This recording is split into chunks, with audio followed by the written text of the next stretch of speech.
Boa noite, amigos, boa noite, amigas, sejam todos muito bem-vindos ao nosso momento de estudo e oração. Estamos aqui mais uma vez juntinhos, iniciando a semana, conectados por uma energia maravilhosa de esperança, de amor, de paz, buscando estudar, aprendermos mais sobre os ensinamentos de Jesus e também nos fortalecermos nesta caminhada que exige de nós um equilíbrio, que exige de nós uma perseverança, um otimismo e a esperança de que estamos, sim, construindo um mundo melhor. E esses dias melhores, onde a paz e o amor reinarão, breve serão realidade do nosso mundo Terra. Sejam bem-vindos. Eu desejo a todos uma linda e abençoada semana, que todos possam receber essas vibrações maravilhosas, sentindo a presença da espiritualidade querida que já se encontra aqui conosco, nos auxiliando.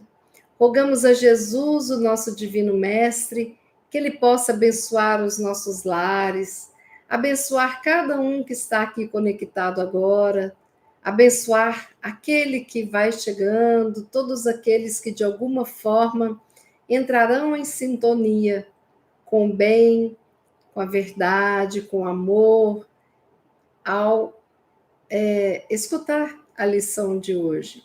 E que nós possamos também nos lembrar que somos doadores de todas essas energias maravilhosas e que essas energias são transmutadas em medicamentos pela espiritualidade amiga, pelas falanges de trabalho no bem, fazendo com que essas energias se transmutem em medicamentos para aqueles que estão necessitados.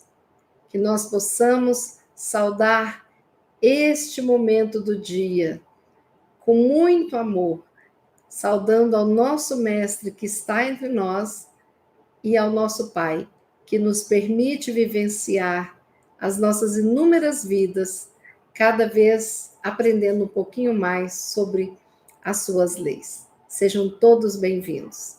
No chat aqui, mensagens da Dona Ivani. Boa noite, Dona Ivani querida, seja muito bem-vinda.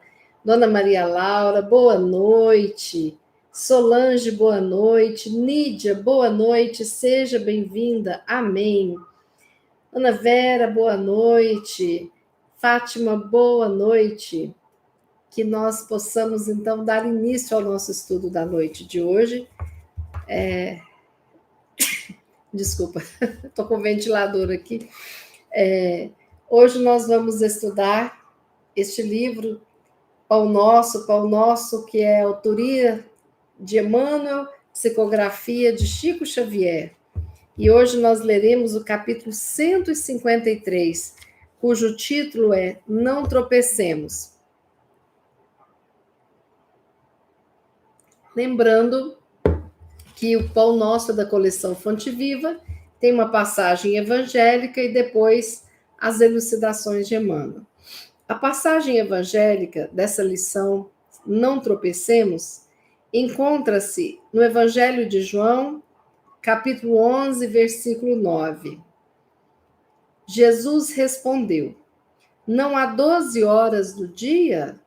Se alguém andar de dia, não tropeça, porque vê a luz deste mundo.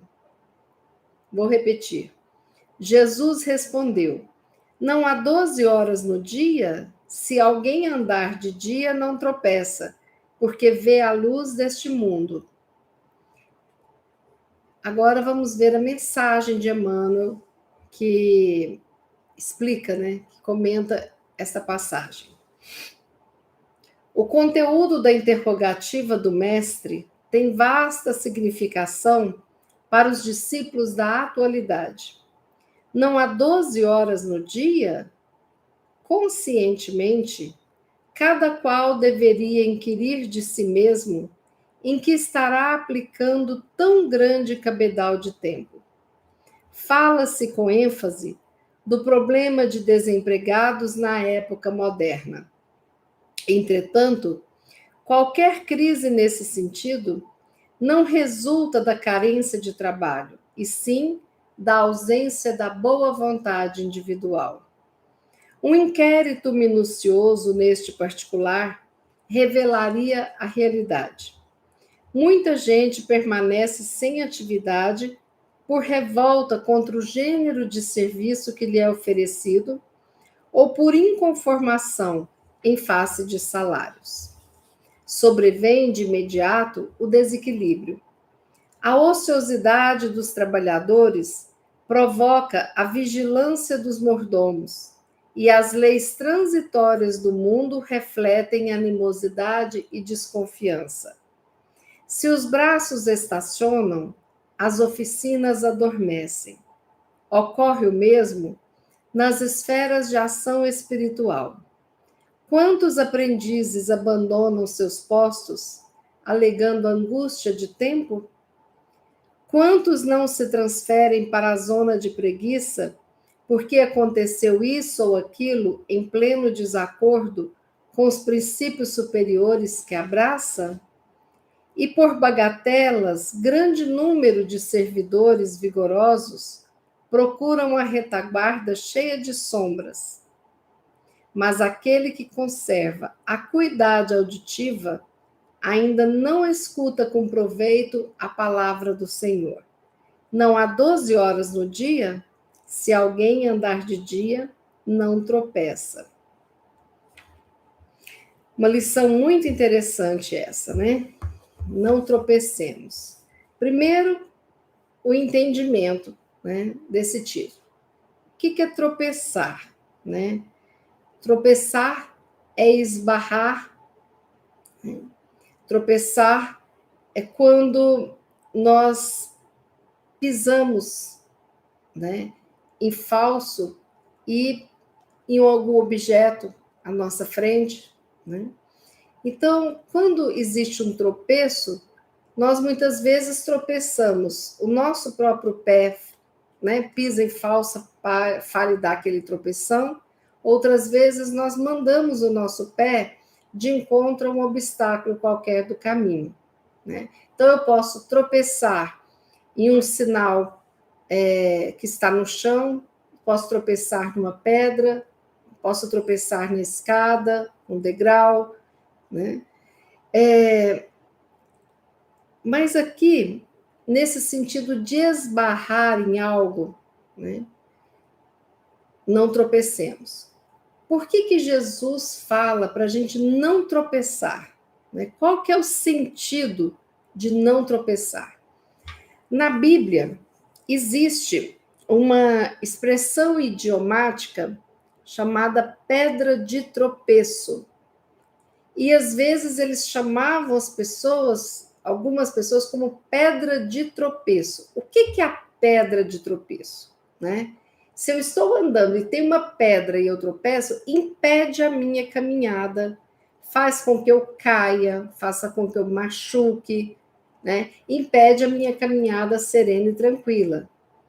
Então, na Bíblia, essa expressão idiomática, pedra de tropeço, queria dizer uma atitude ou um comportamento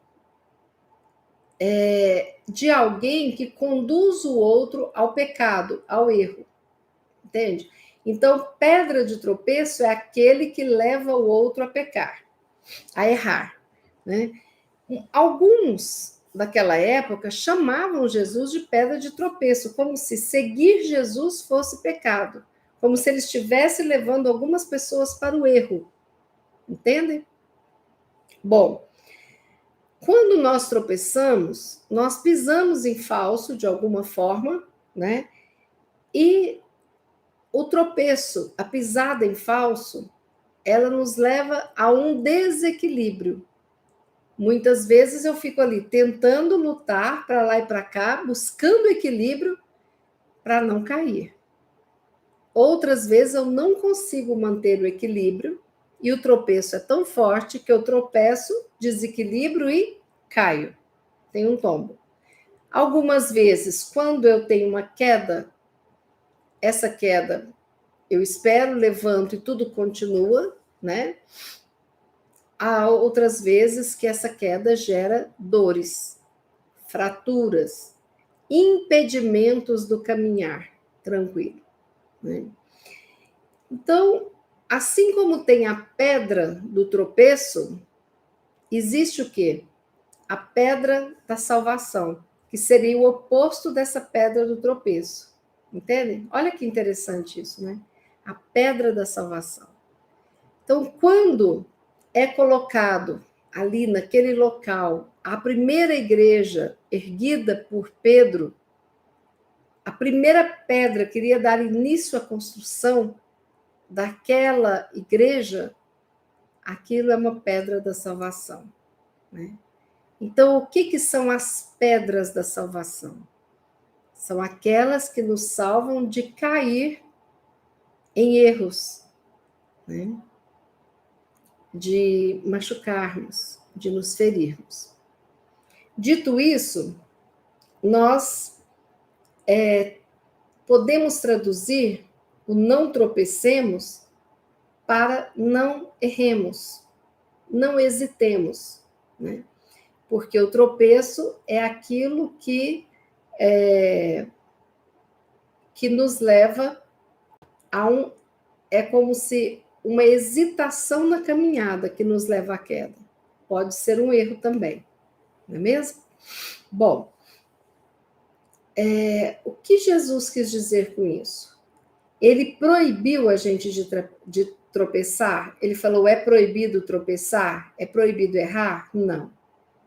Ele deu sugestões para que nós evitássemos tropeçar, porque o tropeço pode gerar o quê? Sofrimentos e reparações. Então, se nós tropeçamos e a pedra do tropeço me leva a ter uma atitude desonesta, né? O que eu vou ter que fazer diante da minha desonestidade? Eu vou ter que reparar esse processo em que eu me desencaminhei por um caminho de desonestidade até que eu volte e retome a ser 100% honesta. Se essa pedra do tropeço me leva a ter uma atitude raivosa e no ímpeto da raiva a pessoa tira a vida do outro, isso traz o quê? Sofrimento, porque vai haver uma reparação nesta ou na próxima vida.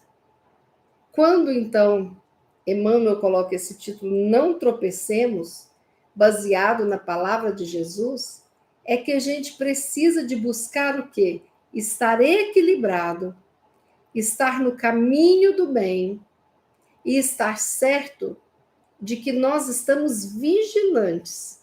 E daí nós lembramos daquela lição de Jesus: vigiai e orai. Porque se nós caminharmos olhando para o céu, para as nuvens, né, sem olhar para o chão, sem prestar atenção, nós tropeçaremos e cairemos em algum momento, né? É por isso que a pessoa que não enxerga, o cego, ele usa bengala, ele usa o cão-guia, para que alguém possa mostrar as pedras de tropeço da caminhada, certo? Então, Jesus fala, não há 12 horas no dia? Que 12 horas são essas, se o dia tem 24 horas? São as 12 horas de uma alimentação, de iluminação natural, né? O dia tem 12 horas. E a noite, 12 horas. Claro que aí vai dar uma diferença, né? Dependendo da estação do ano, dependendo da posição geográfica, né? Algumas cidades o sol nasce primeiro, outras o sol se põe primeiro, ou vice-versa, né? Então, não há 12 horas no dia, ou seja, nós já temos conhecimento do que é a luz. Nós não somos ignorantes da luz. Nós sabemos que existe a luz na nossa caminhada. Qual é a luz que nós cristãos escolhemos ter? Qual que é o farol luminoso que ilumina os nossos caminhos e a nossa inteligência, as nossas escolhas? Quem é que nós escolhemos como farol das nossas vidas? O próprio Jesus. Então, nós não vivemos nas trevas profundas, porque nós já conhecemos a luminosidade, que é saber da existência do Pai, e a nossa crença nesse espírito que foi o mais evoluído, o mais maravilhoso que esteve aqui, o mais sábio encarnado aqui na Terra, o nosso Mestre Jesus. E Jesus continua: se alguém andar de dia, não tropeça, porque vê a luz deste mundo. Então, o que ele nos orienta aqui? Que nós busquemos estar na luz. Além da luz física de andar sob o brilho do sol, né? Além da luz física que o dia nos dá nos momentos, né? Desde que o sol nasce até que o sol se põe, sem precisar da luz artificial, nós podemos interpretar aqui que quando a gente enxerga a luz do mundo, é quando nós enxergamos a Jesus. Não há 12 horas no dia, se alguém andar de dia, não tropeça, porque vê a luz desse mundo. Então, como que nós precisamos escolher andar? Em segurança. Como é que é andar em segurança? É andar pegando na mão de Jesus. É andar aproveitando a sua luminosidade. É andar a trilha do bem. Porque quanto mais iluminada por ele estiver a estrada, quanto mais conectado eu estiver com ele nessa estrada, menos pedras de tropeço que me levam aos erros, aos tombos, aos machucados morais, físicos e espirituais, menos eu terei isso na minha caminhada. Então, esse sentido é belíssimo. E Emmanuel continua: que cada qual deveria inquirir de si mesmo em que estará aplicando tão grande cabedal de tempo.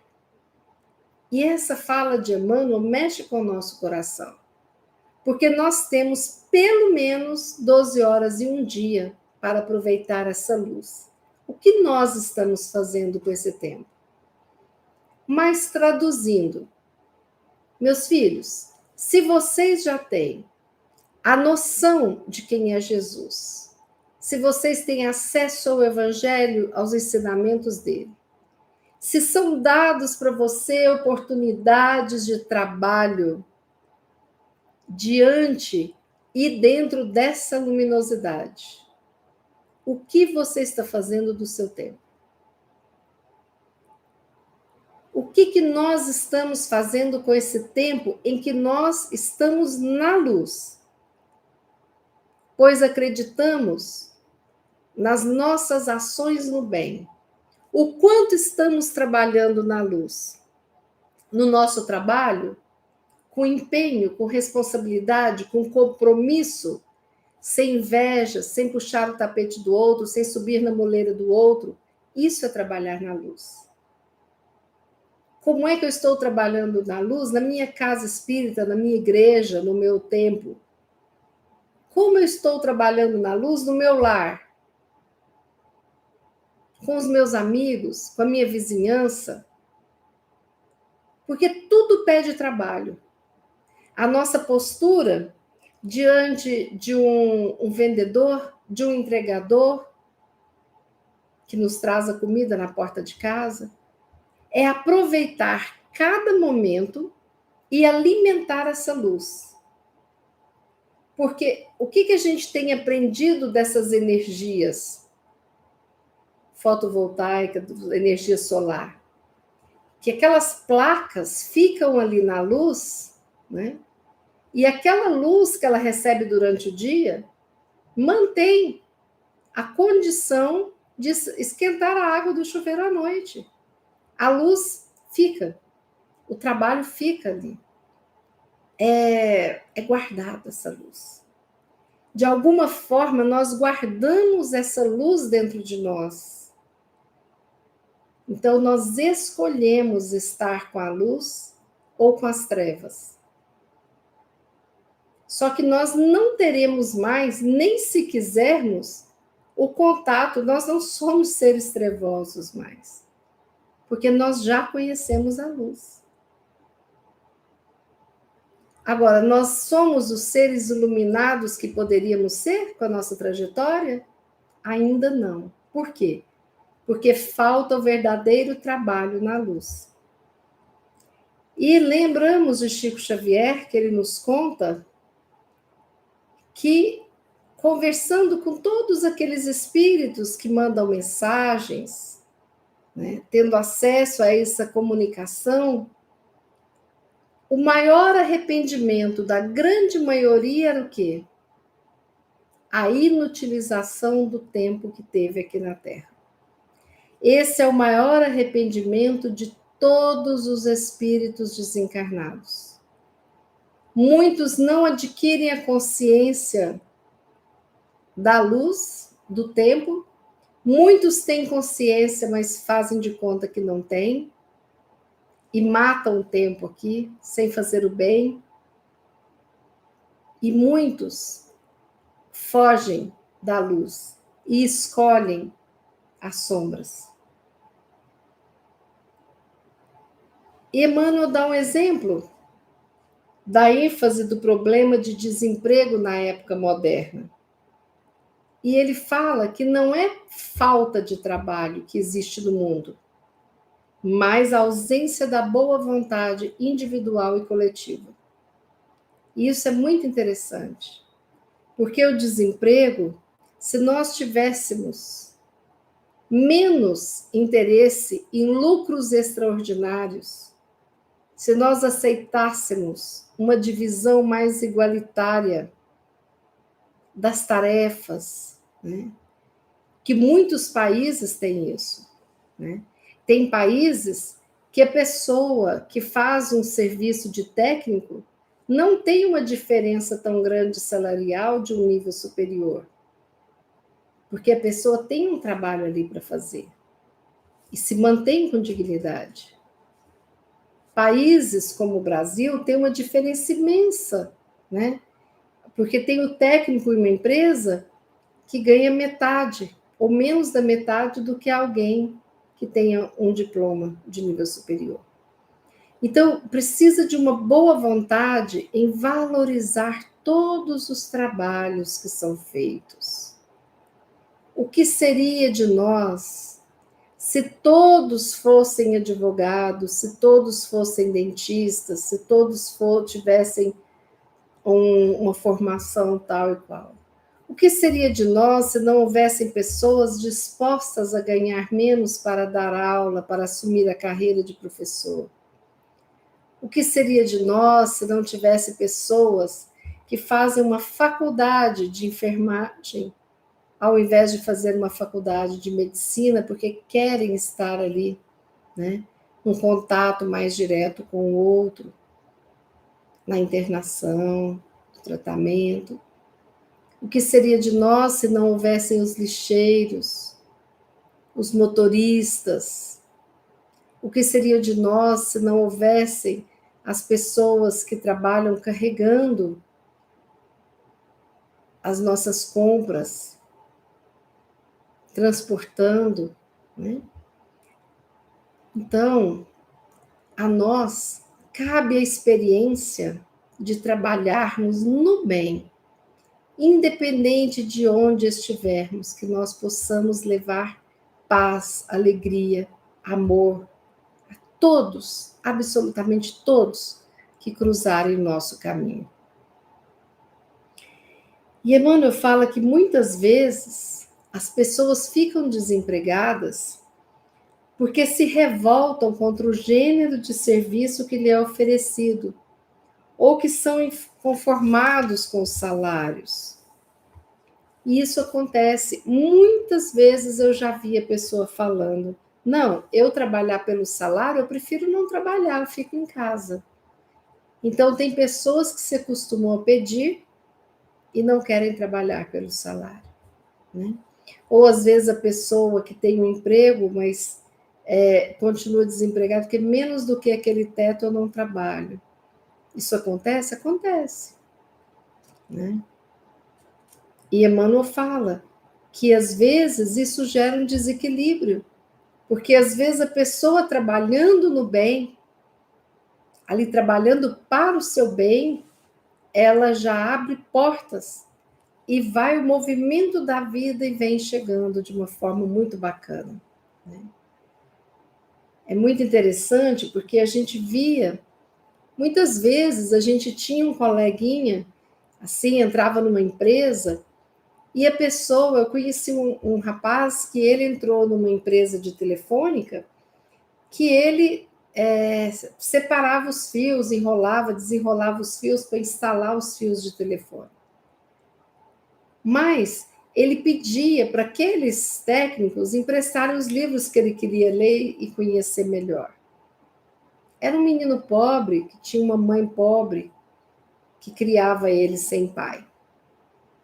E aí esse menino foi estudando esses livros e depois ele decidiu finalizar os estudos e entrar numa faculdade, né? Só que não deu conta. Então, ele entrou no emprego e foi contínuo, depois muito interessado, observando as coisas. Aí entrou como auxiliar de técnico, conseguiu fazer o curso técnico, aí foi contratado como técnico. E a empresa viu que ele tinha um potencial. E aí ofereceram para ele para que ele fizesse a faculdade de engenharia eletrônica. Então ele trabalhava conciliando os horários com a faculdade. E esse menino se formou. E depois ele foi ser gerente de um setor. Ele começou catando fios, separando fios e chegou a gerente. Por quê? Porque ele via ali como uma oportunidade para ele crescer, adquirir conhecimento, e não parou. Então somos nós que de repente temos que começar o nosso trabalho colocando a aguinha no copo para ser fluidificada, ajudando a arrumar as cadeiras. Quantas vezes a gente começa num trabalho, vai aprendendo sobre o evangelho, até que de repente a gente consegue trabalhar como evangelizador, né? E de repente a gente percebe que tem uma mediunidade, a gente vai para uma mesa mediúnica, ou nos nossos lares mesmo. Quantas vezes a gente auxilia as nossas mães, quando crianças, a bater um bolo, a fazer um arroz, uma carne, e vamos aprendendo até que ela pode nos liberar e a gente consegue fazer o almoço para a família. Tudo é um crescente de aprendizados consecutivos. É uma linha crescente. Vou aprendendo, aprendendo, aprendendo, aprendendo. Então, nós estávamos nas trevas da ignorância. Hoje não estamos mais. E já estamos conhecendo a luz através da consciência da existência de Jesus. E aí, Emmanuel fala que nós precisamos de não deixar os nossos braços estacionarem, senão as oficinas adormecem. Que são os nossos braços, tanto dos nossos trabalhos, né, da terra, materiais, quanto nos nossos trabalhos espirituais, os nossos trabalhos da caridade, do amor, do serviço ao próximo. É muito bonito isso, né? Jesus contando conosco para que a sua palavra seja divulgada, para que os seus filhos sejam mais amados e para que recebam o apoio e o auxílio necessário nos seus momentos de dores. Por que que nós, trabalhadores, buscamos a retaguarda das sombras, se temos diante de nós o caminho iluminado? Por isso Jesus pergunta: não há 12 horas no dia? Se alguém andar de dia, não tropeça. Porque Jesus não nos proibiu de tropeçar, mas pede que não tropecemos. Não por ele, mas por nós. Porque cada tropeção é um machucado. cada tropeção é um sofrimento que vai pedir reparação. Vamos pensar nessa lição, como que nós temos feito com o nosso tempo, com a luz que já habita dentro de nós. Será que nós, mesmo dentro do nosso lar, já fazemos um tricôzinho para uma família carente? Doamos uma cesta básica? Fazemos orações por aqueles que amamos, pela humanidade, pelo Brasil? Como que nós estamos nos mantendo na luz para ficarmos juntinhos de Jesus? Porque às vezes não é que o nosso caminho é de trevas e de sombras.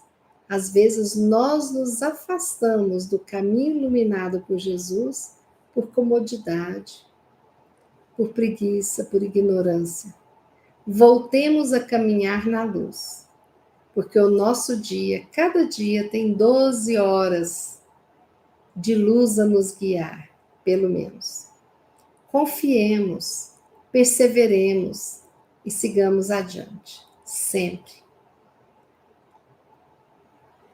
Essa é a lição de hoje que eu queria trazer para vocês. Vamos fazer a nossa prece.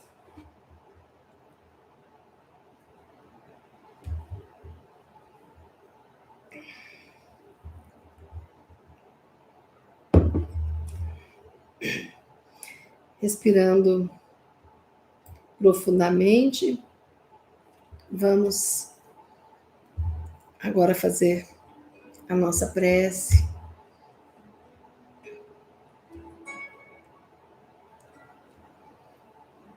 Mestre querido, aqui estamos diante de Ti, Senhor, recebendo com alegria os Teus braços, cujas mãos se estendem para nós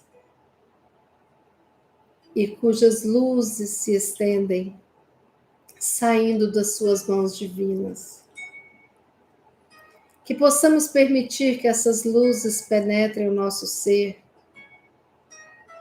retirando as pequenas sombras do desânimo, da desesperança, da tristeza, do medo, da preguiça, que às vezes insistem em habitar os nossos corações. Mestre querido, abençoa a todos nós aqui, abençoa cada um de nós, cada família, cada lar, cada grupo de familiares e amigos encarnados ou desencarnados. Que possamos sentir nesse momento essas luzes nos banhando e tendo cada célula nossa renovada na paz, na saúde, no amor. Mestre querido, se conosco hoje e sempre. Continue a iluminar, a ser o farol das nossas caminhadas. Pedimos perdão pela insistência das sombras e dos tropeços constantes. E pedimos que tenhamos a perseverança de continuar, a humildade de admitir os nossos erros e o desejo repleto de esperança de vencermos as adversidades e de seguirmos juntos na seara.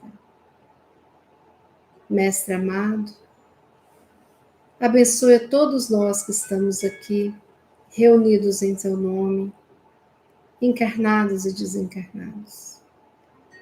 Agradecemos os tratamentos, as presenças dos mentores e todas as bênçãos desse momento que nos acalma o coração. Permita que a nossa semana seja abençoada, iluminada e que nos sintamos cada vez mais fortalecidos no caminho do bem e na prática da caridade. Assim finalizamos o nosso estudo de oração, dizendo: obrigada, Pai querido. Obrigada, Jesus. Obrigada, Mãe Santíssima. Obrigada, mentores e falanges do bem. Obrigada a todos aqueles amigos e familiares, encarnados e desencarnados, presentes no nosso estudo de oração de hoje. Que assim seja.